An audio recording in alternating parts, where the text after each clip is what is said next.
We will be finding the probability using the TI-84 calculator. These are some steps that I need you to go ahead and write in your notes.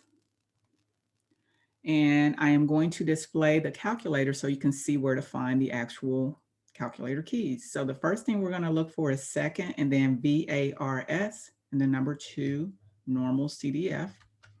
So the first button is blue in the upper left-hand corner. Second, VARS is next to the clear button right below those arrows.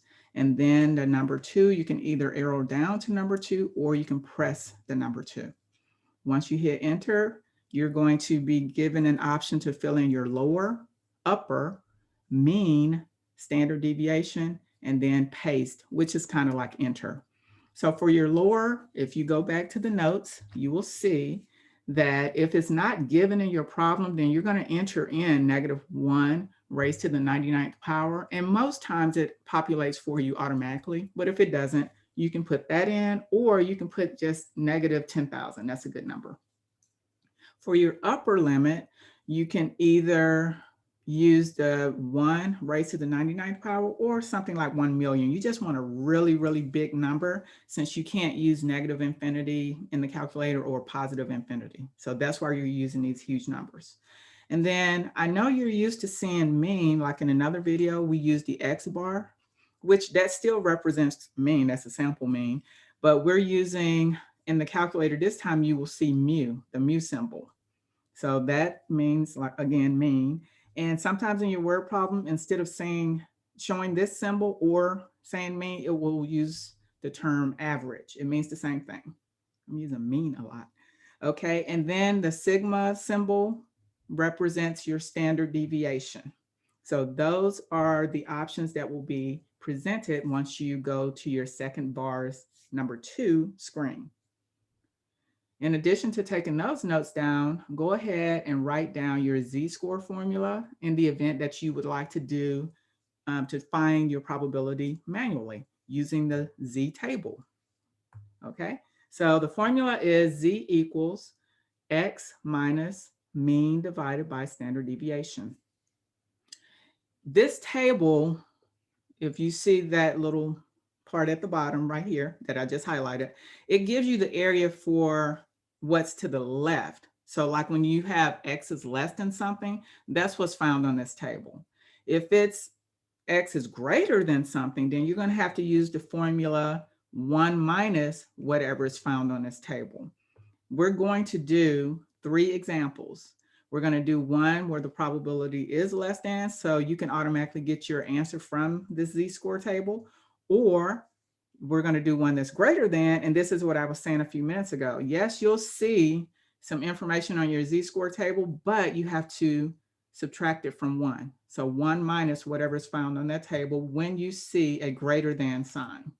Now, you also have an instance where you have a probability that's found in between. So you're going to have to do 2 separate formulas, and then you're going to subtract your answers. So let's go ahead and get started with that.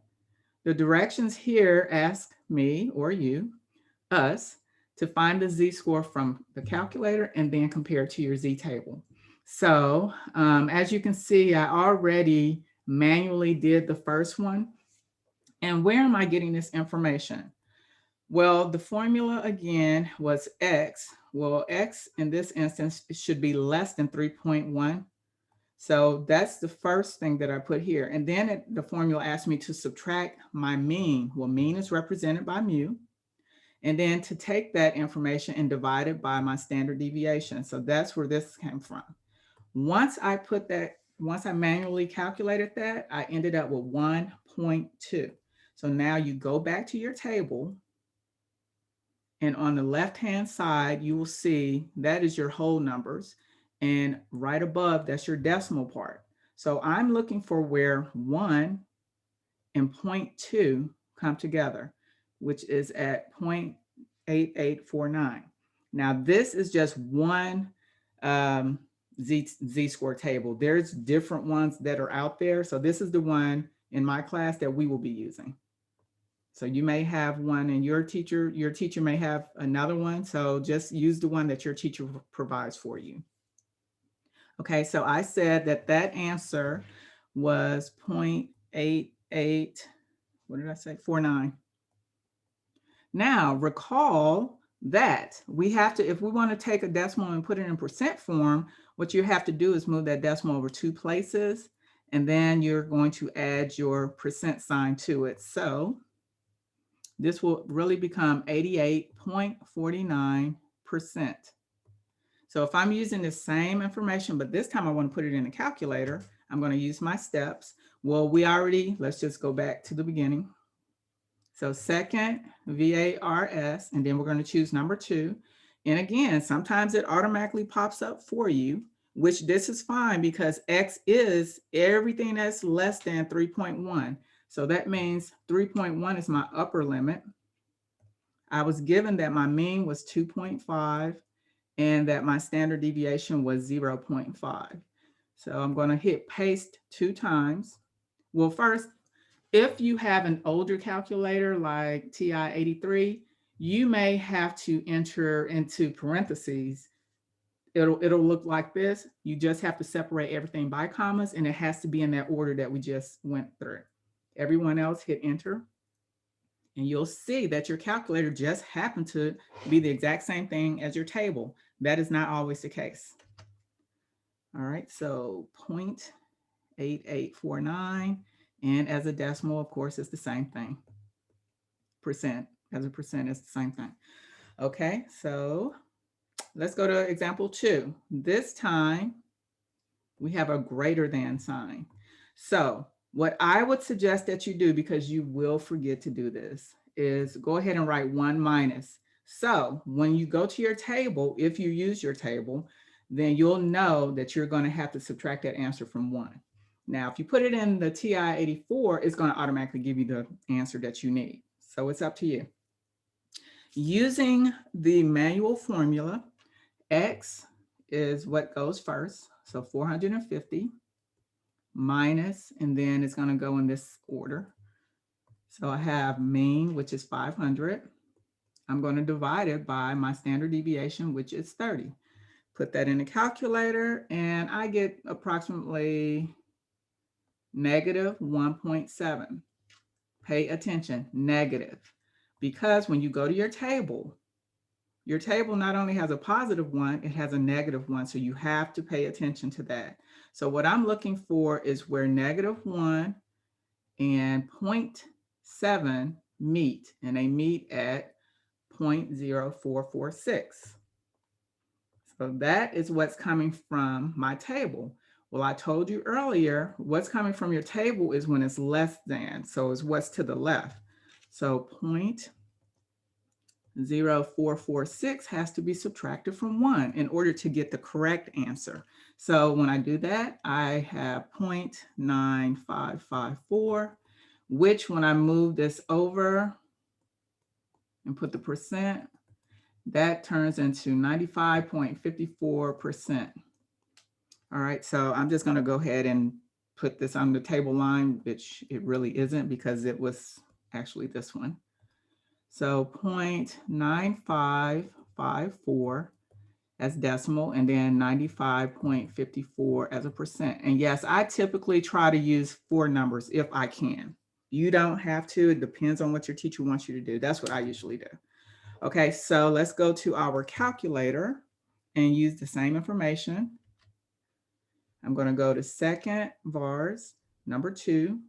And this time I have a lower limit because it was a greater than. So my lower limit is 450. My upper limit this time was not given because X can be anything that's bigger than 450, which is like positive infinity. So I can type in like 1 million, which is a huge number, or 1 and then second comma, that gives me that E99. Go down, my mean was 500 and my standard deviation was 30. And I go to paste, enter, enter. And I see this time is 0.9522. Close, but not exact, and that's okay. So 0.9522. And as a percent, it is 95.22. So please read your instructions because it may ask for it in percentage form. So make sure you understand that. And then the final example is going to be where you have where X is in between. So when X is in between like that, you're going to have to do your Z-score twice. So you're going to have one, you're going to have one that is the lower limit and one that is the upper limit. So that's the first number that appears in your formula, 95 minus, and then like I said, it goes in order with your mean and then your standard deviation. So the mean is 88, standard deviation is 5. And then for this next one, my upper limit is 100 and everything else is the same, minus 88 divided by 5. And if I am putting this information in the calculator, this turns out to be 1.4. And if I go to my table, again, paying attention to positive 1 and the 0.4, they meet here. So 0.9192 is what I get for this one. I'm just going to write it over here because I know I have to take the difference, 9192. And then if I put this 100 minus 88 divided by 5 in the calculator, it ends up being 2.4. And so if I go over to my table, where 2.4 is it's 0.9918. So like I said, I have to take the difference, 0.9918. Once I subtract that, then that ends up being 0.0726. So that's extra work. I'd rather use the calculator. And again, moving this over to percent form, this will become 7.26%. So on the table, we can just write this 26 in decimal form, 7.26 as a percentage. Using the same information, I am going to put this in the calculator. And just before I go over to the calculator, again, this represents the lower number, highest or upper, mean, and standard deviation. So those are the 4 things that I'm filling in once I go to my second bars in number 2.